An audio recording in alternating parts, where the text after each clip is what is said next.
Ladies and gentlemen, welcome back to another episode of Bloom the Podcast. Thank you guys so much for tuning in for another episode. For those of you who are new here, I'm your host, Donovan, and I'm here with our returning co-host, Ashley. Happy to be back. Yep, so if you guys didn't see last week's episode, Ashley was actually out, and we actually had our dad step in as co-host for the day. And that was a super fun episode where we talked about Christian compromise and areas in the Christian life where sometimes we don't put enough attention and effort into really, solving those sin issues and talking about them the way they need to be talked about. So if you guys missed that, definitely go back and check that out. Link will be in the description for that. But we're back today, back in the bucket hat, feeling good.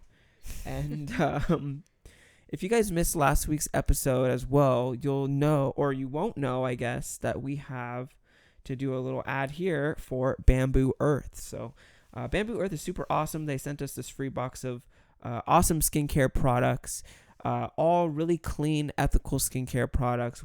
I don't know if you've got to use them yet, but I know for me, I love them so far. Yeah, I'll be doing a reel of these on my account. So if you don't follow me and you want to see the reel, follow me.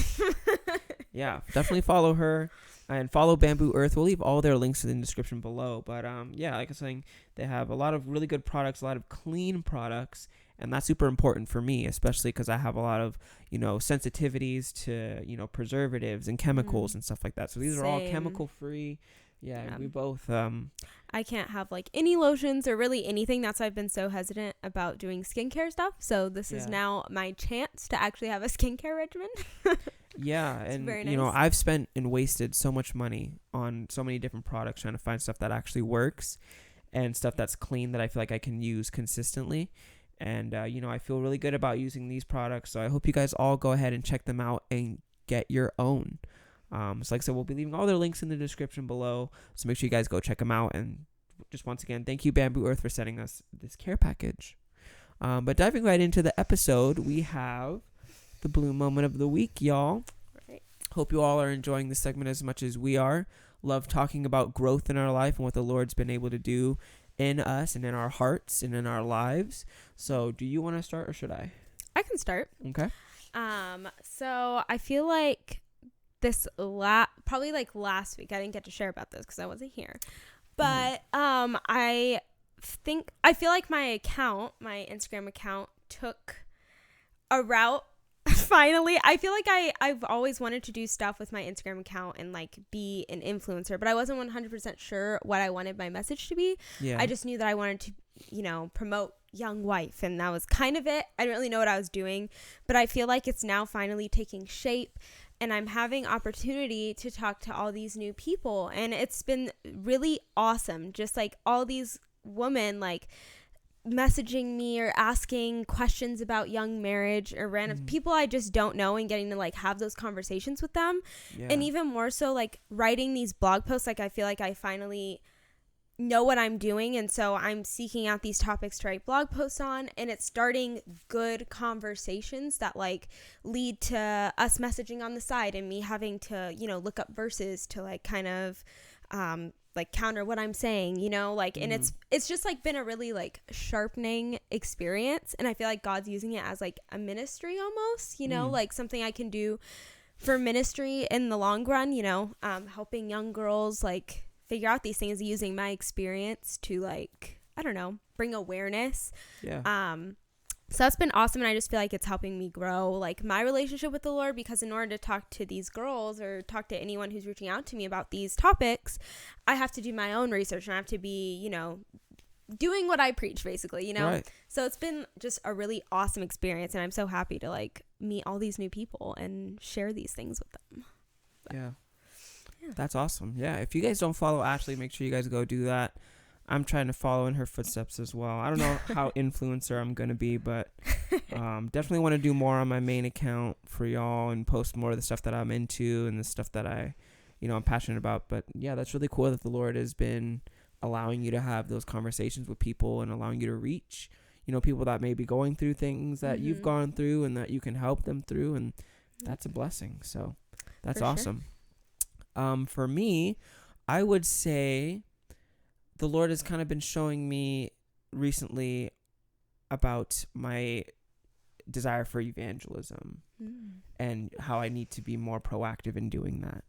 I was having a conversation with someone at Bible study this week, and we were just kind of talking about how in the workplace, it can be hard to evangelize because, you're technically not really allowed to, kind of like preach. It's like harassment. Right. Like it can get kind of sketchy, but Mm-hmm. I just was kind of convicted in the conversation of, kind of taking the opportunities that I do have and really making the most of them to highlight Christ in my life. Mm-hmm. And I know we've kind of talked about that in previous episodes about, Christians in the world and, living out our testimonies and that being a form of evangelism. But I definitely feel like I need to be doing more, and I want to be doing more with evangelism in my life. Same. Yeah, because I hear stories, and the experiences that I do have are always very, very fulfilling, and I feel like the Lord's using me, and I want to feel like the Lord's using me as much as I can be used. Yeah. So that's definitely something that I want to do more of. I feel like we often forget, like, we're literally here to share the good news. We're Right. just chilling, like Yeah. living our lives. Yeah. And you know what? That's a perfect segue into our episode. So Yes, sir. that is it for Blue Moment of the Week. But today's episode, we have a difficult one, I would say. It's a difficult one. Something I think every single person on planet Earth has struggled with, especially believers, because it's a very countercultural topic. In society, this topic is foreign. And that topic is loving your enemies. And even just kind of saying that, most people, if you were to say that to someone in the world, they're kind of like, for what? Shut off the podcast. Right. It's very countercultural. And, as most things in the Bible, it's countercultural. It's counterintuitive to what we want to do naturally. And it's really difficult as believers to, like the Bible says, to turn the other cheek.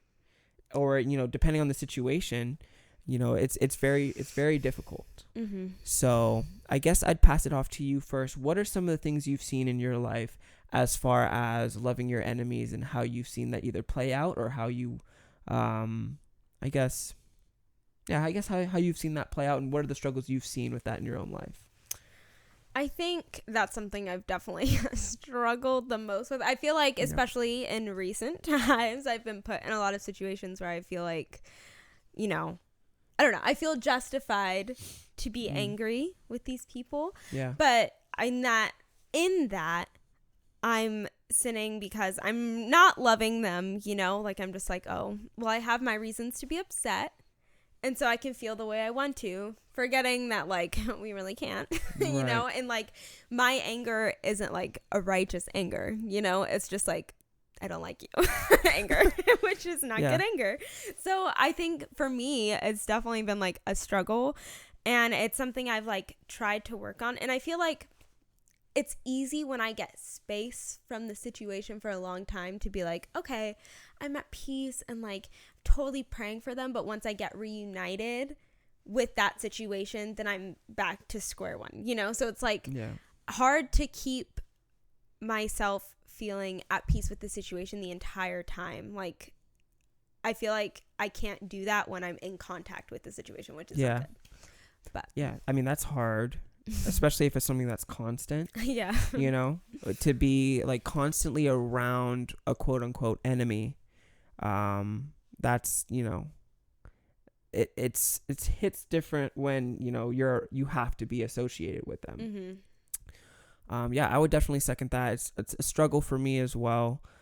I mean, no surprise there.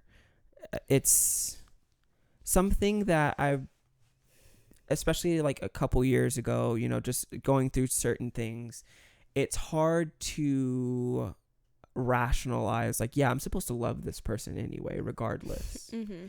And oftentimes I justify it by saying that they did this, and this, and they don't deserve, me to treat them this way. Deserve. Yeah, that's the word that I find myself using a lot in those kinds of scenarios. They don't deserve that.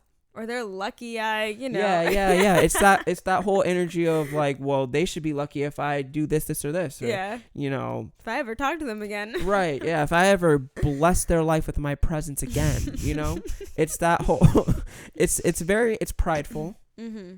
And, it's definitely hard to take a step back and be like, I mean, even though they may have wronged me in this area or in this, situation, I'm sure there's been things that we've done to people that have, equally been as hurtful and as, sinful. And, it's hard to humble yourself to view it in that light.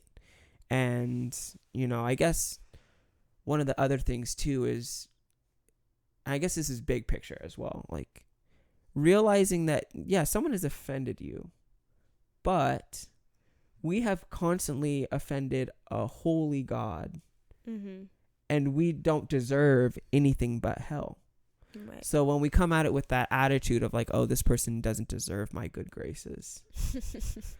I mean, you're not even a good person yourself. So yeah, it's kind of a loaded statement to say what someone else deserves when really what everyone deserves is hell. Yep. So, I mean, it's really taking that step back and we got an amen in the back. Yeah, we got to get Dad a mic so he can just chime in. Like exactly. Aaliyah's podcast, Brian's just in the back like chirping. Got to get Dad a mic. Yeah, but I think for believers, the hardest part is forgiving an quote unquote enemy in the church. That's the biggest struggle because you expect better from people in the church. You're just like, how could you? You're a believer, And that's, I think, the hardest thing to forgive. And especially when you can't find reconciliation. Yeah. Like, how do you move on? Because we're a family. So it's like, you shouldn't be doing this as a family. And we shouldn't be doing this as, people of God. So it's just like, that's where it gets crazy. And the other thing for me, too, and this is where I kind of have to go back to, like, 1 Peter 3:9, where it talks about like not repaying evil for evil, because like my initial instinct is to do them exactly how they're doing me. Mm-hmm. Like if you're being rude to me or you're giving me the cold shoulder, or you're kind of treating me some type of way, instinctively I'm just like, well, here you go, right back at you, like in your face. Yeah, like I can do it better. Right. I get competitive about it. Right. But that's just such a wrong mindset to have. And like you said, especially when it's in the church, we have to be treating each other with love, just like honestly with everybody, but especially brothers and sisters in Christ. We have to be so much more proactive to be forgiving and to want reconciliation. But what about, like, because you said if there is no reconciliation, how do you go about that? What would you say is like the best course of action when there is no reconciliation? It is still kind of at odds with another believer. I think I've like struggled with how to think on that, because at one point I think, okay, like you continue to love them, obviously, but how you act around them, I almost feel is fake if you're like, oh, hi, like acting like there's nothing there. Like I hate that feeling, because I'm just like, I'm not down to be a fake person, even if you're in the church. Like I just don't feel right about doing that. So I think obviously you love them and you pray for them, but I really do feel like at that point, I don't know, I feel like you'll love them better if you have space from them, and you're not constantly surrounding yourself with those people. Obviously when you come into contact with them, you've got to do your part and be a kind human being. Yeah. But as far as just like, I don't know, I just wouldn't surround myself necessarily with that person, because I feel like it makes the situation harder to deal with. But yeah.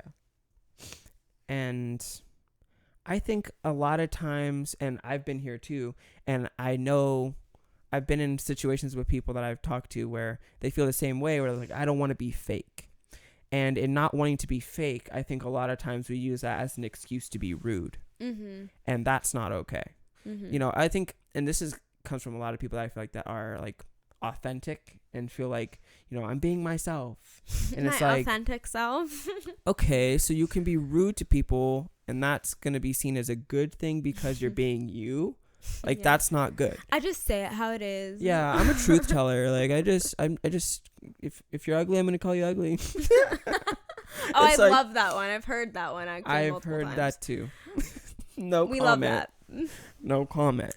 But yeah, I think wanting to be authentic, you can still be authentic and be courteous as a believer. That shouldn't be like, those shouldn't be separated. Like, especially if, like I said, if it is a believer, there is no reason why we shouldn't be able to treat that person with a level of respect and a level of care, because we still do care about their spiritual state, especially if it's something where maybe the person is potentially in sin. You care about that person's soul and their relationship with the Lord, so you want to be understanding of that as well. Right. I think we automatically, it's like kind of like a self-love thing. Like, automatically we just jump to the defense of ourselves because we're like, how dare you? I love me. Like, that's how it is. Instead of just like being like, okay, this person said this about me and like this was wrong, but instead of taking my own side, I'm just gonna, be like, okay, I feel bad for this person that they think this way, like thinking more about them and feeling sorry for them instead of like feeling sorry for yourself, which is hard to do when it's hard to detach yourself from the situation. Right, exactly, because you're like, oh, like, how dare you? Which is natural. But. And that's where, like, for me, it was always like the repay. Like, that's why I'm going to do it back to you. And that's just not right. Because in Matthew 5:44, it talks about, loving your enemies and praying for those who come against you. And that's also just another one of those countercultural, counterintuitive thoughts. Like, oh, yeah, I'm supposed to be praying for this person. Right. Like, I'm supposed to, like, when I'm waking up in the morning doing my devotionals, I should be thinking about this person and praying for their well-being. And that's just like, I don't want that. In the moment when you're upset and you're heated over it, you're like, well, like, I want nothing to do with them. They're the farthest thing from my mind when it comes to like my prayer time and, coming to the Lord. And it's like, that's not how it's supposed to be. Right. We're supposed to be bringing those people to them. And that's one thing I would say as far as kind of helping mend those situations. Killing them with kindness, as Selena Gomez would say. that it always works. I feel like if you are just constantly,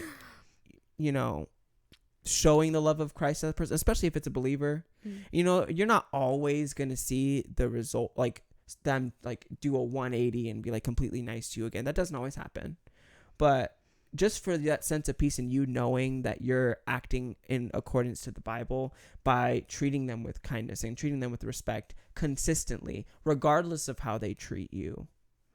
I think that it just speaks volumes to not only spiritual maturity, but just your amount of, humility and love for the people that you're with to be able to do that. And I think it all just like comes down to like a heart motive too. Like when you're seeking out reconciliation or when you're dealing with these people, like it's important to get your heart in the right place first, which has been something I've had to think lots about, because as I'm, doing my Instagram thing, I want to be open about these things and these stories that have happened to me because it's my experience and my story, and I feel like I shouldn't have to hide that. But on the other hand, we have to make sure my heart motive is in the right place when I'm posting it. Like, what is my reasoning for telling the story? Is not for revenge, but to either spread awareness or to, to help someone else or, those things. It's easy to get in the mindset of like, and then they'll, like, let me throw them under the bus and roll over them in reverse. Exactly. Like, so it's just something we have to constantly think about, before we do anything or take action in meeting with anyone or doing anything like that. It's just like, okay, do I actually desire to make things good with this person, or do I desire, like, do I want what's best for this person, or am I just doing this for myself? To make myself feel good, So. And I think the first part of that, or like the first phase of getting your heart right, is like being able to let it go. Because I think a lot of times, even when someone does ask you for forgiveness, there is that like, yeah, I forgive you, but I'm not forgetting it. And you can't really forgive someone and move past it if you're going to hold on to it and hold it over their head for the rest of the time that you know that person. Right. It just doesn't work. And that's one thing that's been extremely difficult for me, is not having that bitterness and resentment towards the people that I feel like have, done me wrong, or, however you want to say it. Mm-hmm. It's like, there's just something in me that, like, and obviously it's the flesh, but my flesh just holds on to it, and it doesn't do you any good. Like, it just gets you upset for no reason, and you're holding on to something that they're not even thinking about.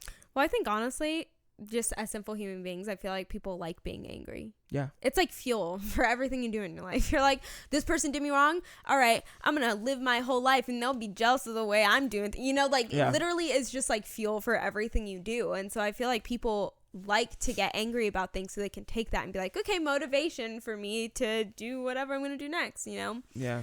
Instead of being like, that's so funny too. Like, I was just talking to my friend, we were talking about like working out and stuff, and we were talking about like the music that we listen to when we work out, and I was like, when I go to work out and I'm like really trying to like have a good workout, I'm getting upset about something before going in, which isn't good. It's not good. I'm working on it. When you're waking up at 4 a.m., you need that motivation. Yeah, you need something to get you out of bed, and I don't want it to be that, and I've been working on that and trying to make it, a more peaceful experience. But it's true. A lot of people enjoy having like, yeah, my haters and these people have come against me, and, when I make it or when, they fail, I'm going to be there. Mm-hmm. And, as believers, that's just, that's as far as you can be from, being Christ-like. If you look at Christ's life, the people turned on him left and right. He got crucified on a cross, by the people that he came to save. And we can't even be forgiving of, a fellow believer that said something to us and probably didn't even mean to offend us in the way that they did. And then we took it and ran with it like, oh, this person hates me. Obviously there's times where, it's intentional and stuff, but a lot of times, we are so prideful, we take things to heart more than we should, and we're like I said, we're not forgiving, and it's just a whole downward spiral when you aren't willing to let go. All right. Love covers a multitude of sins. Absolutely. So what would you say are some stuff that would help alleviate kind of viewing it in that light, and kind of holding on to the transgression of someone who's come against you, and really helping yourself love that person the way that the Bible calls us to? I think honestly the biggest thing is praying and being in the Word. Like, when you're in the Word and you're seeing all these situations that take place in the Bible, and you're just you're growing as a Christian. Yeah. You can't, like, what you see in the Bible is just like flat out love the entire time, like the example of love. And so it's so hard to not find peace in that and be able to take that with you when you're handling situations in the real world, Right. Like, you're going to be way more at peace when you're in the Word. And when you're praying, and even if you're like, I really dislike this person, but you're like, God, please help me to, like, have a different mindset. It's like, that is a way better start than just being like, well, I don't feel at peace and I don't like this person, so I'm just going to wait till I like them, Like, do something about it by asking for God's help, because we really aren't very capable of doing much on our own. So yeah, that's the first step, I think. Yeah. Yeah, I would say, like you said, prayer is a big one. You have to, really ask the Lord to be able to put that love on your heart, and to be able to give you the strength to be that gracious and to be that kind person that you're supposed to be. And then I would say, again, like you said, being in the Bible, and then really, I think forgiveness is the biggest thing. And, if you look at, the Bible, it says how many times, should I forgive this person? It's 70 times 7. And it's, yeah. Stop it. It's hard. It's difficult. Right. But, I think there's just this sense of, there's just peace of letting go to all the things that, we harbor inside. Yeah, we're making ourselves miserable by dwelling in it. And we were going through this book in Bible study a couple months ago. I think you were actually there for one of them, but the Gentle and Lowly book. And there's this part that talks about, the Lord's graciousness and forgiveness towards us for, the amount of times that we, fall short.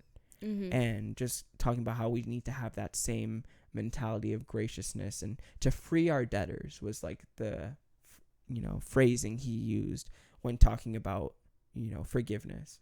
Like, let those people go. The parable of like the slave master who owed the, infinite debt, and he lets him go. And then that person goes and, beats up a person for owing them, like $10, Right. It's that's that same thing that we do every day. And we don't want people, like, we know what we've done wrong. And how would we feel if we knew that person was still harping on those things? Yeah. I mean, we'd be like, please forget about it. And I think something that's helped me too when going through these situations is on the Bible app on your phone. That I don't think it comes with your phone, but the general Bible app.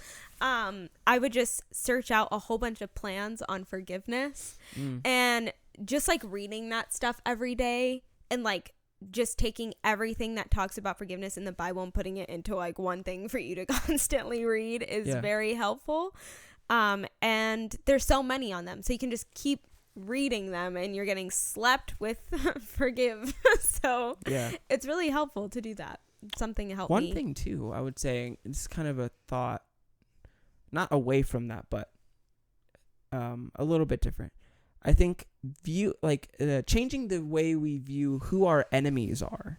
I think that's a big thing, because I think we look at anyone that's ever offended us as an enemy, and that's not true. Especially if you're talking about people in the church. Even if someone in the church has offended you in some way or sinned against you, that's not your enemy. So I think we need to change the way that we are looking at people that have sinned against us, or sinned against us, and kind of shift that view as just another person that's struggling in this area or that area, and not kind of deeming them with that enemy title. Because for brothers and sisters in Christ, that's family. I mean, literally brothers and sisters. That's not enemy in Christ. It's brothers and sisters. Well, I think the sad fact is that there's a lot of people in the church who aren't Christians that are claiming that title. So it's hard because when people start acting out and stuff, it's like, okay, are you a brother or sister, And I think that's the hard part. But you know what? If they're claiming that title, then you have to treat them.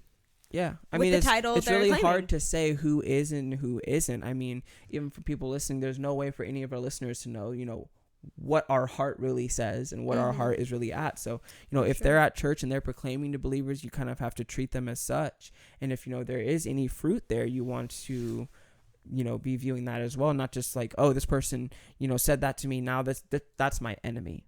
Right. The enemy is, there's two people. There's Christians and there's non-Christians. And the enemy is more on the non-Christian side. I mean, that's Satan's domain. So when we're on the other side, I think kind of not viewing the Christians in our lives that have sinned against us as enemies is a big step in kind of helping to show them love. Right. And realizing, they're just like us. For sure. But yeah, thank you guys so much for listening to this week's episode. Let us know in the comments if you guys, have any similar situations to this, if you guys have dealt with this and what your guys' thoughts are and stuff like this. We would love to hear about it. But we're not done yet, because we do have Table Talk with the Bloomers. We actually didn't have it last week because Ashley was out, but she's back now, and we're back with the questions. So the first question we had was, what are we reading in our Bibles? Yep. What are you reading? I am currently reading Matthew, and then with Nikki, we're doing the whole Bible in a year thing. So right now it's still in Genesis and Matthew, but we'll eventually move on to something else. Nice. Yeah, so that's what I'm reading. For me, I am in Colossians right now, and also in Proverbs. So I try to do like a proverb a day, and then, just been in Colossians. Trying to do like a commentary on Colossians right now. Trying to get the most out of it as I can. And then, so that's what I'm reading for Bible time. Yeah, and then our next question was the most influential book we've read and Okay. why. Okay. I would say, that's a good question, actually. I can go first if you need time to think. No, I would probably Okay. I would say Gentle and Lowly, the book that I actually referenced a little bit ago. That book was all about understanding the Lord's heart towards us. And it kind of brought to light, a lot of passages that I think a lot of Christians gloss over. I think a lot of times Christians kind of look at Christ's view towards us as like a disappointed dad.